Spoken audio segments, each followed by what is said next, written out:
نحمده ونصلي على رسوله الكريم اما بعد فاعوذ باللہ من الشیطان الرجیم بسم اللہ الرحمن الرحیم۔ اسم جلالہ اللہ، یہ اس کلمہ کے بارے میں علماء کی دو رائے ہیں۔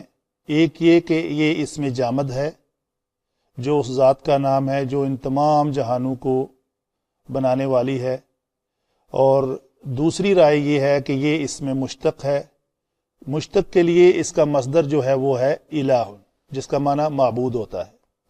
تو اس لفظ کو نکرہ سے معرفہ بنانے کے لیے الف لام پہلے لگایا جاتا ہے، جسے معرف باللام کہتے ہیں، تو یہ بنے گا الالہ۔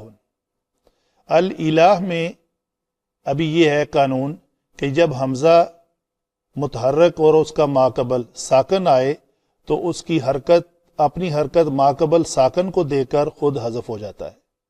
تو اگر یہ حمزہ کی کسرہ جو ہے اس سے پہلے لام ساکن کو ملے گی تو لام کسرہ کے ساتھ ہو جائے گا اور حمزہ بیچ میں سے حذف ہو گیا۔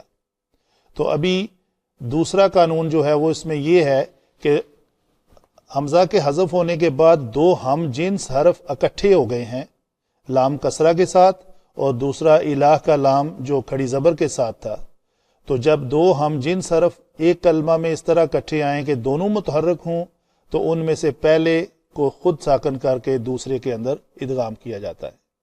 تو ہم اس پہلے والے لام کو ساکن کر کے دوسرے میں جب ادغام کریں گے تو یہ کھڑی زبر کے ساتھ مشدد لام اس طرح لکھا جائے گا کہ یہ الف جو الف لام تھا معرف باللام بنانے کے لیے ہم نے لکھا تھا، مفتوح الف ہے وہ، تو اس کے بعد لام مشدد کھڑی زبر کے ساتھ اور یہ ہا ہو گئی۔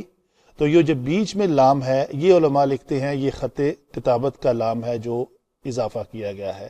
تو اس طرح یہ کلمہ بنتا ہے اللہ۔ جزاکم اللہ خیر۔